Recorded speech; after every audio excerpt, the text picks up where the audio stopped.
은혜의 영성으로 살다 오늘 세 번째 시간입니다. 율법과 은혜, 은혜와 율법, 그런 제목으로 우리가 함께 말씀을 나누려고 생각합니다. 우리 하나님은 하나님의 자녀들이 율법에 매여서, 죄에 매여서 사는 것을 굉장히 싫어하십니다. 하나님의 자녀들이 하나님과 더불어 살면서, 교회 와서 살면서 행복하기를, 자유하면서 살기를 하나님은 기대하신단 말이에요. 저는 목사잖아요. 이 목사가 되어서 우리 교인들에게 듣고 싶은 얘기가 있어요. 목사님 사랑해요. 그것도 나쁘지 않아요. 근데 정말 제가 듣고 싶은 얘기는, 목사님 우리 교회 생활이 참 행복해요. 우리 교회는 참 좋은 교회. 그 얘기 듣는 게 그렇게 좋을 수가 없어요. 하나님은 우리가 행복하게 살기를 기대하신단 말이에요. 그럼 목사의 한 사람으로서 우리 교인들이 교회 생활, 여러분의 가정 생활, 여러분이 이 사회에 나가서, 세상에 나가서 살아가는 삶이 행복하기를 기대한단 말이에요. 그게 목사의 마음이 그런데 하나님의 마음은 오죽하시냐, 그렇게 얘기죠. 자, 오늘 우리 성도들의 비극이 있다고 한다면은 이 교회 생활, 가정 생활, 세상 생활에 대한 황홀한 기대감이 없다고 하는 겁니다. 우리 가정이 천국이 될 거야, 우리 교회 생활이 천국이 될까요? 이 기대감이 요즘 없어요. 그래서 지옥 같은 세상에서 지옥처럼 살다가 죽어서나 가는 게 천국인 줄 알아요. 그게 아니란 말이에요. 천국 같은 세상에서 천국처럼 살다가 영원한 천국에 가는 게 우리 그리스도인의 삶입니다. 여러분, 항상 내일이 더 천국 같은 삶, 내일이 더 행복한 삶, 또 지금까지 맛보지 못했던 그 황홀한 주님과의 교통하는 삶을 여러분들 기대하시고 꿈꾸시고 누리면서 사시기를 축복합니다. 예수를 믿었는데 왜 이렇게 행복하지 않을까? 왜 교회 생활이 깊어지면 깊어질수록 교회 생활이 왜 행복하지 않을까? 여러분, 교회 생활하는 가운데에 점점 사람이 율법으로 바뀌어져 가기 때문에 그래요. 그래서 맨날 예수 처음 믿었을 때 했던 첫사랑을 행복하게 기억나게 하시고, 첫사랑을 누리게 하시고, 맨날 그러고 기도하는 거, 여러분이 잘못 사는 거예요.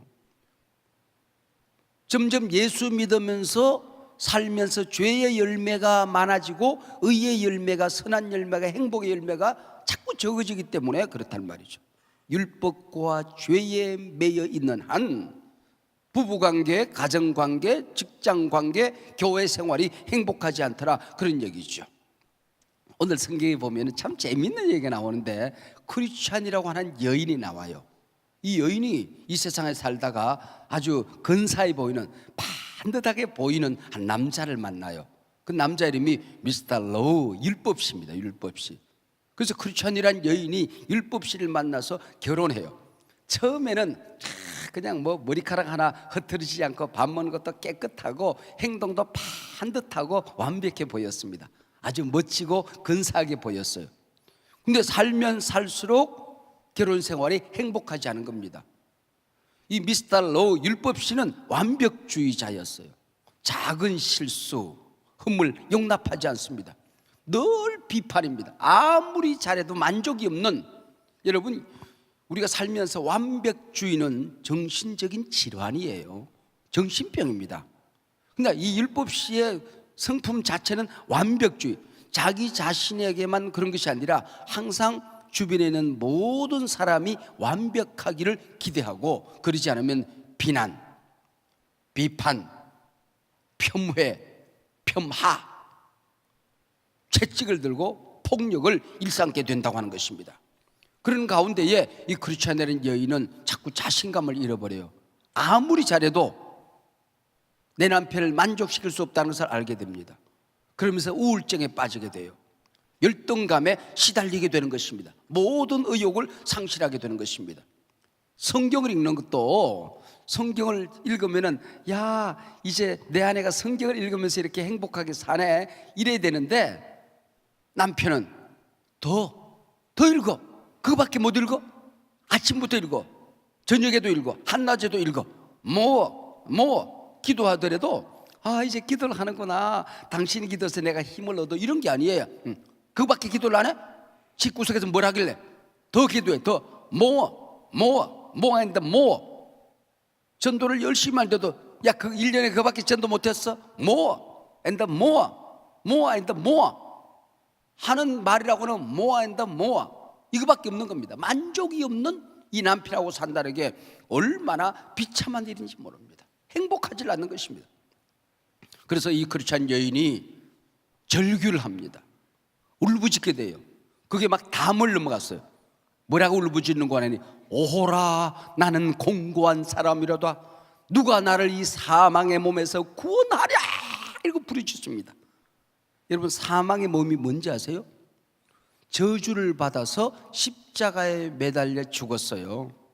죽었는데 사람들이 그 저주의 십자가에 매달린 그 몸을 그대로 십자가에 매달아 두는 거야. 썩어서 벌레가 나옵니다. 근데 살아있는 사람을 그 시체에다가 묶어요. 같이 묶어 놔요. 그래서 그 벌레가 나와서 이 살아있는 사람을 걸고 먹게 되는 거예요. 그리고 죽어가는. 여러분, 죽어서 같이 썩어가게 내버려 두는 저주받은 두 시체를 얘기하는 것입니다. 사망의 몸, 시체잖아요, 시체. 이 시체에 묶여있는 자기 자신을 보게 된다는 것입니다.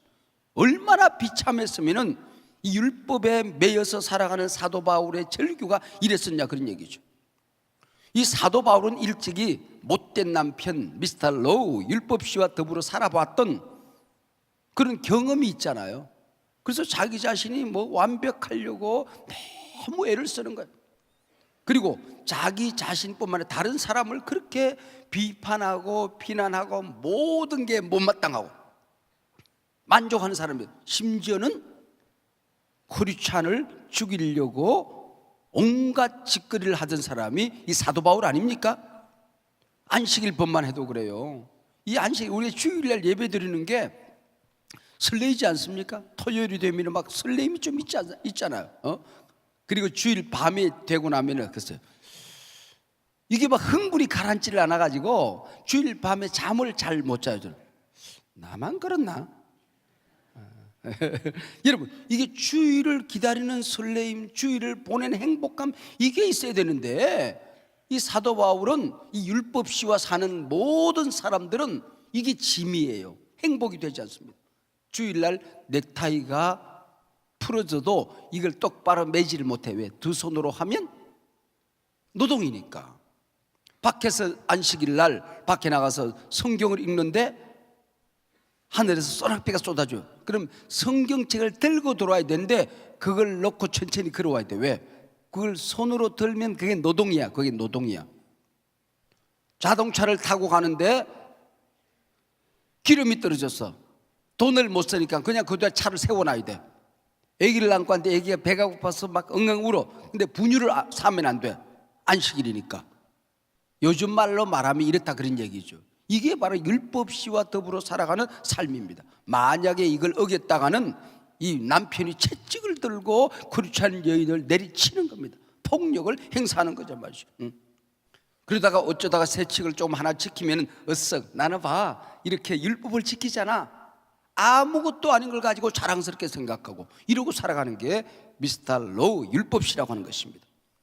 여러분, 심지어는 우리 가정 안에서도 마찬가지예요. 가정 안에서 더 사랑하려고 애를 쓰고 더 아껴주려고 생각하고 모자란 거 채워가고 돕는 배필, 내가 뭘 좀 도와줘야 되지, 내가 아껴줄 게 뭐지, 이걸 생각하지 않고 항상 기대. 그러다가 어쩌다가 결혼 기념일 잃어버리면 당신 바빠서 결혼 기념일까지 다 잃어버렸구나. 여보, 오늘 우리 결혼 기념일이야. 선물 하나 들면서 이거 당신이 사준 거다. 오히려 그러고 지나가면 좋을 것인데 그냥 뭐 잊을 수 있잖아요. 그러면 나중에 다음부터는 미안해서도 안 잊어버릴 텐데 생출을 하니까 그 다음부터는 생각이 나도 의도적으로 잊어버리고 지나가는 거야. 이게 율법시와 더불어 살아가는 가정, 교회 생활, 자녀와 부모의 관계, 이게 율법적인 관계. 율법적인, 내가 너를 어떻게 키웠는데 어떻게 키우고 잘 키웠지, 그만하면 뭐. 여러분, 그게 요구잖아요. 요구. 그냥 사랑으로 행복한 것이 아니고 내가 너를 어떻게 키웠는데. 여러분, 이게 우리 어머니 아버지의 입에 달려있는 말이 되면 내 속에 율법이 꽉 쌓여져 있는 것입니다. 그러던 어느 날 그 지독한 남편 율법이가 죽어요. 처음에는 충격이었죠. 어떻게 살 길이 없는 게 기준이 없어졌으니까 뚝이 무너진 것 같고, 한강 다리를 건너가는데 난간이 없어진 것 같은, 불안하기 짝이 없었어요. 근데 이게 시간이 지나가면서 묘한 자유가 있는 거야. 이게 이상하네 하고 점점 자기 자신이 자유한다는 것을 느끼게 돼요. 그러던 어느 날 명동에 갔다가 친구를 만난다. 그 친구 이름이 전씨야, 전씨. 그리고 이름은 도자야, 전도자. 전도자를 만나서 한 남자를 소개받습니다. 그 남자가 제이라고 하는, 제이 하는, 제이. 남자 이름이 제이입니다. 그래서 원문으로는 Jesus, 예수 남편을 만나게 됩니다. 그래서 결혼하는 삶을 살게 되는 것입니다. 자, 일찍이 이 제이, 이 크리스찬이 에덴 동산에서 함께 연애하던 첫사랑인 것을 알게 된 거예요. 바로 이 제이, 예수님과 함께 에덴 동산에서 행복하게 살았는데 어떤 인간이 와서 이 여인을, 크리스찬들은 여인을 유혹을 합니다. 그리고 나와 함께 즐기자 그러면서 선악과를 나눠 먹어요. 이 선악과를 먹고 이 에덴 동산에서 나와서 먼 나라로 갑니다. 여러분, 영적인 나라는 두 나라밖에 없잖아요. 하나님의 나라와 먼 나라밖에 없는 겁니다. 그래서 그 먼 나라에 가서 사는 게 양식이 죄고 먹고 사는 것이 율법이고, 그렇게 율법과 죄에 묶여서 살아가고 있다는 것을 알게 된 겁니다. 자, 그 사이 이 제이라는 이 총각은 첫사랑 크리스찬을 찾아서 수천 년을 전 세계를 헤매면서 돌아다녔습니다. 돌아다니면서 온갖 준비를 다 하는 것입니다. 매일 부르는 노래가 있어. 아침 일어나면 크리스찬을 찾아서 어디 갔냐고, 돌아와 맨날 크리스찬 여인이 돌아오기를 눈물로 노래 부르면서 기다렸던 것이죠. 그리고 이 제이라는 청년이 그 첫사랑 크리스찬이 큰 빚을 졌다는 것을 알게 되는 것입니다. 자기 힘으로는 도무지 감당할 수 없는 너무나도 어마어마한 빚을 졌다는 걸 생각하고 그 빚을 갚기 위해서 십자가에서 매달려 죽으십니다. 그의 피가 흐르고 그의 목숨을 바쳐서 온 목숨을 다 내려놓고 이 크리스찬 여인의 빚을 다 갚게 된 것입니다. 그래 결혼하고 살면서 이 제이 청년이 크리스찬 여인 자기 자신을 위해서 무슨 일을 했는가를 알게 되는 거죠. 그래 너무 감사하잖아요. 너무 감사하니까 눈물로서 평생 이 남편을 사랑하면서 살아야지, 이 남편 소중히 여기면서 살아야지, 그러면서 남편을 사랑하고 남편을 아껴주고 남편을 위해서 뭘 할까, 오늘은 뭘 할까, 이걸 생각하게 되는 것입니다. 항상 가슴 설레는 둘이는 서로 사랑을 했더래요. 겉으로는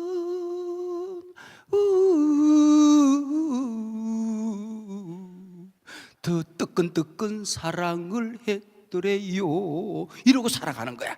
이게 바로 크리스찬의 여인이 제이라는 이 남편을 만나서 살아가는 삶입니다. 이 제이 청년 지저스와 이 남편과 함께 더불어 살아가며 산다는 게 뭘지, 내가 왜 이 세상에 왜 태어났지, 이 가정을 꾸리며 살아간다는 게 뭐지, 교회는 뭘 어떻게 하면 살아야지 하는 것을 깨닫게 되는 것입니다. 율법시처럼 완벽을 요구하지도 않습니다. 비난도 없습니다. 징징거리는 것도 없습니다. 결혼이라는 게 함께 일어나는 것이구나, 함께 자는 거구나, 함께 밥 먹는 거네, 함께 사는 거네.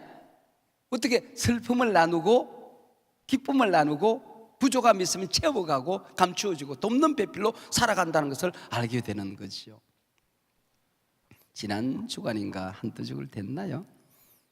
공교롭게도 그 결혼 반지를 잘 안 끼는데 요즘은 두 쌍을 하루에 동시에 결혼을 주로 했는데 그날은 그 반지를 끼겠다고 그래요. 그래서 좋다고. 그래서 이제 내가 물어봐서 반지가 뭔지나 아나 싶어서 물어봐서 이 반지가 뭔가 그래서 설명을 해줬어요. 이 반지라는 것은 동그랗게 생겼잖아. 그래서 이제 둘이는 한 몸이라는 거야. 그리고 이 사랑은 변치 않겠다는 평생 하나님에서 하나님 앞에 변치 않겠다는, 하나님 앞에 갈 때까지 계속 가도 끝이 안 나는 원이잖아요. 영원한 사랑을 얘기하는 거야. 그리고 이것은, 이 반지는 노예를 상징한단다. 이제는 이 남자는 여자의 평생의 소속 노예 소유야. 네 몸도 네 것 아니야. 네 마음대로 쓰는 것 아니다. 이 여인의 것이다. 네 몸 네 것 아니다. 이 남자의 것이다. 이제부터는 둘이서 가진 것도 몸뚱아리도 시간도 관심도 모든 것이 이제는 상대에게 소속되고 소유되었다는 것을, 노예로서 살아간다는 것을 의미하는데, 그래도 너 낄래? 그랬더니 끼겠대. 그래서 끼워줬어. 이걸 알게 된 것이, 이걸 알게 되는 것이죠. 그래서 이 제이라는 청년과 살며 결혼 생활하면서 옛날에 율법시와 살던 그 결혼 관계는 너무나도 달랐던 거죠. 율법시는 맨날 반찬 맛있는 게 해오라고 쌩 난리를 하는데 돈은 안 줘. 반찬 살 힘이 없는데, 그리고 쓰러져서 지쳐서 넘어져서 일어날 힘도 없는데 반찬 안 본단다고 온갖 채찍을 휘두르는 게 율법시 남편이었습니다. 뿐만 아니라 이게 진단은 너무 정확해. 네가 머리는 뭐가 문제고, 너는 뭐가 문제고, 습관이 뭐가 잘못됐고, 귀는 뭐가 삐뚤어졌고, 입술은 어디가 삐뚤어졌고, 심장은 어디가 고장이 나고, 폐, 간, 뭐 대장, 소장, 막창까지 막 다 어디가 고장이 났는지 다 진단을 하는데 치료해 주지는 않아. 치료할 힘이 없어. 결국 율법시 남편이 하는 일은, 너는 너무 문제가 많아서 중환자라서 곧 죽을 거야, 이 얘기만 하는 겁니다. 율법의 사명은 이거밖에 없는 것입니다. 근데 율법시로부터 자유하고 나니까, 이렇게 예수 신랑이랑 살아가는 삶이 있다는 것을 알게 되죠. 이미 에덴 동산에서 쫓겨나서 율법시와 더불어 살아가는데 어떻게 자유할 수 있나? 신랑이 죽으면 되거든. 이 율법시가 죽으면 되는데 율법은 절대로 죽지 않습니다. 세상 끝날까지 율법은 1.1핵도 죽지 않습니다. 머리털 하나도 빠지지 않아. 죽지 않아. 그럼 어떻게 이게 자유할 수 있지? 결론은 하나입니다. 오늘 본문이 뭐라고 하니, 네가 죽으면 되겠네. 네가 십자가 밑에 죽으면 되겠네. 예수를 믿었다는 게 뭐냐? 하나님의 자녀가 되었다는 게 뭐냐? 바로 그것은 네가 죽었다는 것이다. 이미 죽었다는 거. 이미 죽었어. 공동묘지에서 어젯밤에 그 무덤이 막 있는데 너무 찬바람이 막 8도, 영하 16도까지 있어요. 강원도에 있는 공동묘지에서 막 그런 소리, 아이 추워 죽겠네, 아이 추워 죽겠네, 막 그랬대요. 그랬더니 옆에 있는 그 무덤에서 그래, 야 이 새끼야, 너 벌써 죽었어 이 새끼야, 그래. 십자가 밑에서 내가 죽으면 되는데 이미 죽은 거란 말이죠. 옛날에 궁궐에 있는 여인들은 다 임금의 여인들이잖아요. 근데 거기 있는 일하는 사람들이, 남자들이 그게 이제 딴짓을 하면 안 되니까, 그래서 궁궐에 들어갈 때는 전부 다 거세를 하잖아요. 그래서 내시로 만들어서 그 집어넣는단 말이에요. 여러분, 그러니까 그런 욕망이 없는 거지, 여인을 향한. 그렇게 만들어지는 것입니다. 십자가 위에서 죽어지는 거예요. 지렁이도 밟으면 꿈틀거린디야. 왜? 안 죽어서 그렇지, 덜 죽어서 그렇지. 죽은 지렁이는 꿈틀거리지 않거든. 십자가 밑에서 죽으면 되는 것이 아니라 예수 신랑 만나는 그 순간, 나는 십자가 위에서 이미 죽었다는 사실을 우리가 인정하고 살아가야 된다는 것입니다. 십자가 위에서 내가 죽으면 율법과 결혼관계를 끝이 나는 거야. 내가 그리스도와 함께 십자가에 못 박혔나니 이제 내가 산 것은 내가 산 것이 아니요 내 안에 예수께서 부활하신 그 부활의 삶으로 살아가는 게 우리 크리스찬이 되었다는 것입니다. 율법시와의 결혼관계가 끝나는 그 순간, 십자가 위에서 예수님이 죽으신 그 죽음이 나를 위한 죽음이라는 것을 고백하는 그 순간, 예수님을 영접하는 그 순간, 하나님의 자녀가 되는 그 순간, 새로운 결혼관계가 즉시 시작이 되어지는데, 바로 그것이 예수님과의 결혼관계.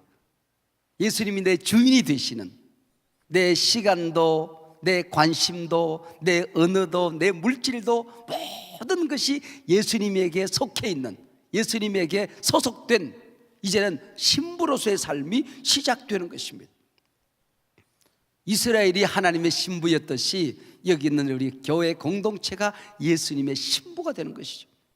내가 이 땅에 살아가는 동안에 예수님의 신부로서 신랑 되신 예수님과 어떻게 함께 먹지? 어떻게 함께 잠자지? 어떻게 일어나지?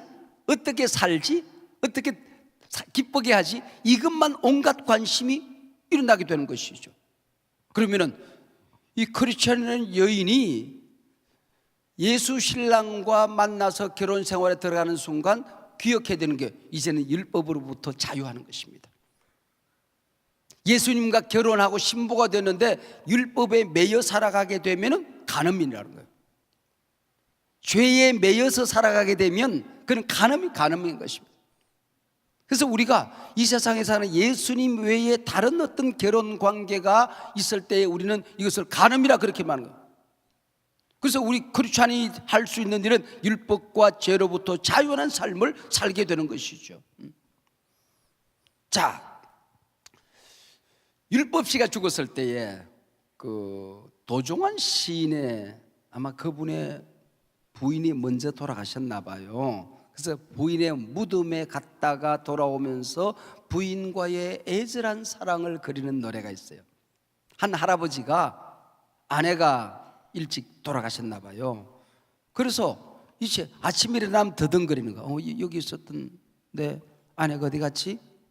그럼 밖에서 뚝딱뚝딱뚝딱 아침 된장국 끓인 소리가 들려야 되는데 아무 소리가 안 들려. 일어나서 여보 나 배고파. 그리고 온 방을 걸어다니는 얘기 나옵니다. 응? 온 방을 걸어다녀요. 응? 그리고 한낮에 집에서 기다리는데 점심시간이 되면은 아내가 신방 갔다가 전도 갔다가 교회 기도 갔다가 돌아오는 시간이거든. 그럼 자꾸 문만 쳐다보는 거야. 아내가 올 때가 됐는데 여보 조금 늦었어요. 그리고 들어와야 되는데 안 들어오는 거야. 그리고 흡선에서 공원길에 나갑니다. 그러면 여인들이 우중우중 서 있어요. 그러면 거기에서 내 아내가 저기 있나? 내 아내가 저기 있나? 저녁에 잠자리 들려고 하는데 아내가 이제 여보 주무셔야죠. 그리고 TV 앞에서 이러고 앉아 있는데 그리고 뒤에서 그 소리가 들려야 돼. 안 들리는 거야. 그럼 벌떡 일어서 여보 당신 먼저 자. 그리고 가는 거야. 그것을 자기 나름대로 글을 이렇게 썼어요. 잘 쓴 글씨는 아니야. 잘 쓴 글은 아니야. 그런데 그 마음이 애잔하게 이렇게 전해오는 그런 글입니다. 여러분. 그런 걸 읽어보신 적이 있으실 터인데 여러분 아내가 죽었으면 이제는 거기로부터 자유하고 보내드리는 것이 우리가 오히려 자유하는 삶을 여러분 먼저 하나님 나라 가 있는 내 남편 내 아내가 그게 매여서 살아가는 거 원치 않을 거 아니에요. 더더구나 영적으로 보면 율법시와 이미 끝났어요. 이미 내가 죽었어요. 아니 내가 죽었으면 율법시도 내게서부터 죽은 것입니다. 여러분 죄로부터 자유하시길 바랍니다. 예수님이 하시는 말씀은 한 가지예요.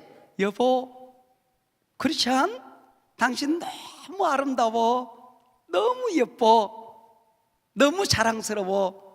당신은 소중한 사람. 당신이 내 곁에 있음으로 인하여 너무 내게 소중하고 항상 우리 크리스찬을 향하여 사랑을 고백하는 길밖에 없는 겁니다. 죄와 허물, 실수가 있을 때에 너무 걱정하지 마. 내가 다 담당했어. 내가 다 값을 다 지불했어. 여보 미안해요. 용서해 주세요. 잘 살게요. 그러고 나면 아니야 괜찮아. 내가 이미 다 용서했는데 뭐. 내가 이미 다 갚았는데 뭐. 예수 신랑이 하시는 말씀은 이 말씀밖에 없는 거죠. 세상 살아가다 상처를 받습니다. 그 상처를 피를 찍어서 발라서 내 상처를 치료해 주실 것입니다. 예수님은 당신의 피를 통하여 그가 채찍에 맞음으로 너희는 나음을 얻었느니라. 할렐루야. 예수 신랑이 다 이걸 감당하는 것입니다. 그리고 하는 말이 오늘도 일어나서 당신은 성자야. 당신은 성자야. 성자처럼 살 수 있어. 당신이 이미 성자인데 뭐. 생각하는 게 성자야, 말하는 게 성자야, 보는 게 성자야, 듣는 것이 성자야, 사는 것이 성자야, 걸어가는 것이 성자야. 당신은 성자야. 하루에 63번씩 성자라고 성경에서 말하고 있는 겁니다. 당신은 거룩해. 당신의 모든 과거의 죄, 현재의 죄, 미래의 모든 죄를 내가 다 담당했다니까. 당신은 거룩해. 거룩하게 살기만 하면 돼. 예수 신랑이 하는 말이에요. 당신은 의인이야. 소중한 내 신부야. 하나님 나라의 왕이야. 왕자야, 공주야. 우린 다 하나님의 자녀야. 당신은 하나님의 자녀야. 예수 신랑이 하는 얘기는 그 얘기밖에 없는 거죠. 그래서 성자가 된 줄 알고 사는 거야.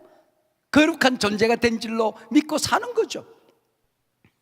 우리 크리스찬은 예수 신랑과 함께 사는 삶이 너무 행복한 거죠. 율법 신랑과 더불어 살아갈 때는 비판을 받고 비난을 받고 요구를 받고 항상 채찍을 맞아도 전혀 맺혀지지 않던 그 열매가 예수 신랑하고 더불어 살기만 했는데, 하는 일이 없는데 그냥 머리가 행복하니까 생각하는 게 행복한 생각만, 가슴속에 늘 그냥 예수 신랑하고 산 것밖에 없어. 그분을 늘 그리워한 것밖에 없어. 근데 내 가슴속에 성령의 열매가 맺혀지는 거야. 그냥 오늘도 예수님의 손에 이끌려서 시장에 가고 밥하러 가고 학교 가고 별의별 일을 다 하는데 그분의 손에 붙들려만 살아가는데 가는 곳곳마다 아름다운 향기로운 열매가 맺혀지게 됩니다. 저절로의 원리가 여기서 나타난 겁니다. 내가 노력해도 쌓여지지 않던 성령의 열매와 선한 열매들이 저절로 맺혀.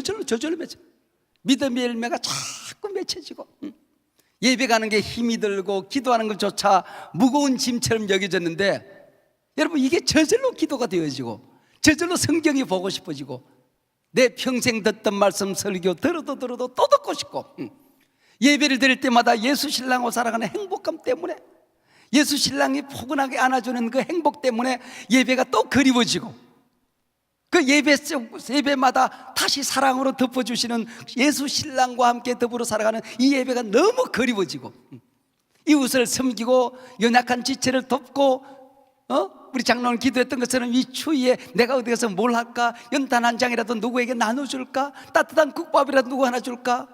혼자 사는 어머니에게 전화라도 해야지. 이게 자꾸 저절로 맺혀지는 젊음. 여러분이 별것 아닌 거 하고 싶은 것 했는데 이게 바로 성령의 열매고, 이게 선한 열매고, 이게 주님이 기뻐하는 열매라는 것을 알게 된 것입니다. 율법 신랑이 그렇게 매질을 해도 도무지 맺혀지지 않던 열매가 예수님하고 살기만 했는데 이게 달라지는 거예요. 예수 신랑과 살 때는 그게 도덕이고 윤리였습니다. 무거운 짐이었습니다. 근데 예수 신랑하고 사는 게 이게 신앙이라는 걸 그걸 알게 된 거예요. 율법시하고 살아가는 게 정교 행위로서 모든 게 되는 줄 알았는데, 예수 신랑하고 살다 보니까 이게 예수님과 더불어 살아가는 교제하는 생명의 공동체라는 걸 알게 된 것이죠. 율법 신랑은 끊임없이 요구만 합니다. 능력은 주지 않고 돈은 주지 않고 힘은 보태주지 않고, 예수 신랑은 모든 그분과 살면서 모든 게 저절로 안 믿고 싶은데 믿어지는 거야. 행복하고 싶지 않은데 행복한 거야. 기도하고 싶지 않은 게 아니라 무조건 기도가 그리워지는 거예요. 여러분, 오랫동안 미국 학교에서 학생들에게 성교육을 했대요. 성교육을. 그래서 이 성교육을 하면은 이 아이들이 순결해지고 깨끗해지고, 이 아이들이 모든 그런 어떤 잘못된 성적 생활에서 자유하고 예방하라고 성교육을 했어요. 근데 성교육을 통해서 미국의 아이들이 성적 호기심만 자극이 된 겁니다. 별로 관심이 없던 게 공부에 관심을 가지는 것이 아니라 성적 생활에 어떤 호기심만 가지게 되는 그런 아이로 만든 겁니다. 그래서 요즘 미국에서도 우리나라에서도 마찬가지예요. 학교에서 성교육이라 그래가지고 교육을 했더니 아이들이 없는 관심까지 다 건드려 놓은 거예요. 호기심만 일으키고. 교육이 필요 없어요. 요즘은 피임법을 가르칩니다. 거기까지. 이게 우리 인간의 죄성이라는 거예요. 아빠가 중학교 3학년 학생에게 이제는 제대로 된 성교육을 해야 되겠다 생각하고, 아들아, 이제는 우리가 너도 성인이 되어 가니까 아빠와 함께 이게 성적 생활에 대해서 좀 성생활, 네가 앞으로 성인이 돼서 성생활에 대해서 아빠랑 얘기할 때가 되지 않았니? 그랬더니 중학교 3학년이 그러더래요. 아빠 뭐가 궁금하세요? 제가 다 가르쳐 드릴게요. 그러더래요. 초등학교 3학년에게 뭐야 너 어디서 태어났니? 그리고 장난으로 너 다리 밑에서 주워 왔다 그랬더니 엄마 아빠 다리 밑에서 살았어요. 그러더래요. 여러분 뭐 그게 인간이라는 게 우리가 자꾸 얘기를 듣는 것이 목적대로 가는 것이 아니라 엉뚱한 조로 가는 게 이게 인간이란 말이죠. 은혜 씨와 사는 행복한 사랑의 삶에는 율법이 필요 없어요. 요구가 필요 없어요. 도덕이 필요 없어요. 윤리가 필요 없어요. 비판이 필요가 없어요. 여러분 할아버지 할머니에게 사랑하는 아들 사랑하는 딸이 자식을 낳아 손주가 태어났어요. 할아버지에게 율법을 줍니다. 네 손주를 사랑해라. 그런 율법 없습니다. 할아버지 할머니에게 손주를 사랑하는 율법은 모독이죠. 그렇죠? 모르죠. 자식이 태어났는데 엄마 아빠에게 네 자식 잘 돌봐라. 그런 율법이 어디 있겠어요? 그건 모독이죠. 저절로 사랑하게 되는 거죠. 그래서 이들이 하는 게 있어요. 늘 울어도 눈물로서 못 갚을 줄 알아. 이 몸밖에 더 없어서 이 몸 바칩니다. 이게 크리스찬 여인의 사랑의 고백 아닙니까? 사랑 고백. 그러다가 살다가 어느 날 예수 신랑을 위해서 죽어야 되는 순교의 막다른 골목에 부딪혔어요. 여러분 못 죽을 것 같습니까? 우리 속에 예수 신랑이 살아있을 때에 이 땅에 살아가다가 여러분 핍박을 만나서 막다른 골목에서 순교를 할 수밖에 없는 골목에 딱 이르렀을 때요, 내 속에 예수 신랑이 살아있으면 나는 이미 죽었는데 십자가 위에서 여러분 예수님을 위해서 깨끗하게 누구나 죽을 수 있습니다. 여러분 염려하지 마시길 바랍니다.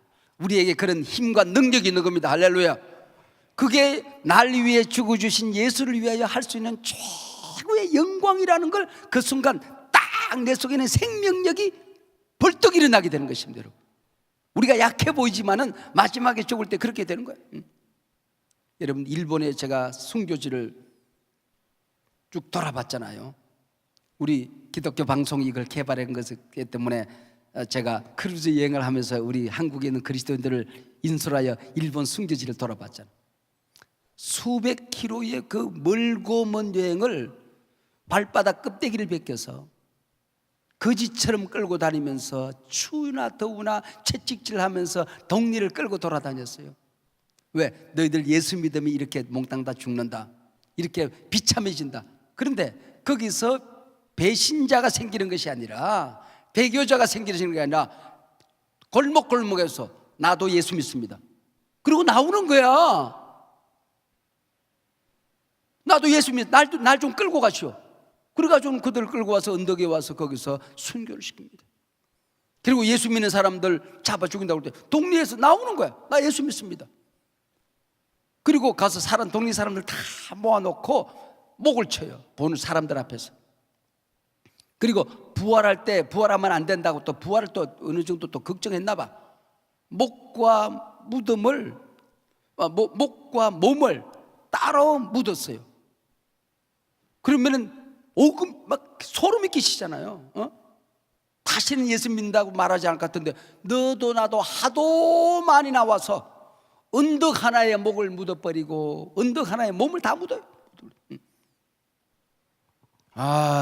그 사람들 참 잔인하게 죽였대요. 정말 끔찍하게 죽였어요. 근데 어쩌면 이런 어마어마한 순교의 피가 그게 흐를 수 있었는 생각인데, 여러분 우리가 예수 신랑하고 더불어 살아가는 능력이 바로 이런 거예요. 이런 겁니다. 우리 아들이 밤늦게 주로 일을 하는 버릇이 있어가지고는 아침에 잘 일어나지를 못해요. 나갈 때 있으면 머리도 헝클어지고 그냥 지저분하게 나가고, 그래서 맨날 엄마가 꾸중을 해요. 야, 너 왜 그러고 사냐? 그런데 얘가 지금 결혼해 사는 유미를 만났어요. 연애를 했어요. 씻지 마라 그래도 목욕을 2번씩 해. 머리 만드는데 30분씩 걸려. 엄마 화장품 다 찍어다 갖다 발라. 그리고 옷을 이걸 입었다 저걸 입었다 얼마나 난리법석을 피우고 가는지 몰라. 그리고 사회생활하는데 이게 친구들하고 만나니까 담배를 피나 봐. 우리 단체멘트 같은 식구들 읽지 마세요. 이거 이런 얘기 우리끼리 하는 얘기니까. 담배를 피나 봐. 근데 내가 알잖아. 그러니까 내 아빠한테 들킬까 봐서 뭐 양치를 몇 번씩 하고, 그래도 이게 냄새를 알잖아요. 근데 지가 딸을 하나 낳았어요. 딸을 하나 낳았는데 그 딸에게 담배 냄새 나면 안 된다고 그날 딱 끊어버리더라고. 야, 그게 사랑의 힘이라는 거예요. 그게 사랑의 힘. 여러분, 엄마가 그렇게 잔소리하고 꾸중을 해도 안 듣더니 얘가 뭐 사랑을 하니까 자기 아이를 위해서는 모든 걸 딱 끊어버리다 그런 거죠. 율법으로 사는 삶이라는 게 얼마나 비참한 것이고 예수 신랑 만나서 살아가는 게 얼마나 행복한 것인가 하는 거죠. 빙점의 저자 미우라 아야코가 쓴 글 가운데 우리 부부가 사는 얘기, 그런 글이 있습니다. 우리 부부가 사는 얘기. 나는 좀 칠칠치 못한 편이다. 외출해서 돌아오면 모자를 벗어 던진다. 외투를 벗어 던지고 양발을 벗어 던지고, 그리고 2층 방에서 지금도 글을 쓰고 있을 남편을 향하여 미친 듯이 계단을 달려 올라간다. 왜? 1초라도 먼저 사랑하는 남편의 얼굴이 보고 싶었다. 남편 품에 한번 안겨보고 싶어서 나는 미친 듯이 달려 올라간다. 이게 우리 부부들이 사는 얘기가 미우라 아야코의 얘기입니다. 모자 벗어 던진 거, 율법씨가 만나면 왜 갔다 오면 여자가 모자를 제자리 갖다 놓지 여기다 집어 던져 하고 지랄할 거 아니에요. 율법씨가 살면은 외투를 왜 네가 입고 온 걸 왜 그때 집어 던져 걸어놓고 오면은 어디 누가 탈라나? 양발은 냄새나게 왜 여기다 집어 던져? 난리 구슬할 텐데, 이게 사랑하는 사람과 서로 살아갈 때 모자를 벗어 던진 거, 율법이 흐트러진 거, 이게 뭐 외투를 벗어 던진 거, 이게 흠이 안 되더라 그런 얘기죠. 오직 관심이 남편의 얼굴이 1초라도 더 먼저 보고 싶었어. 하루 종일 혼자 있을 남편을 한 번 더 안아보고 싶어서 미친 듯이 계단을 달려 올라간다. 여러분, 첫사랑 만난 이 크리스찬 여인의 행복이 우리 안에 가득하기를 바랍니다. 여러분 안에 가득하기를 바랍니다. 그게 은혜의 영성으로 살다. 기대하시라 고대하시라 제 사탄 내일 아침에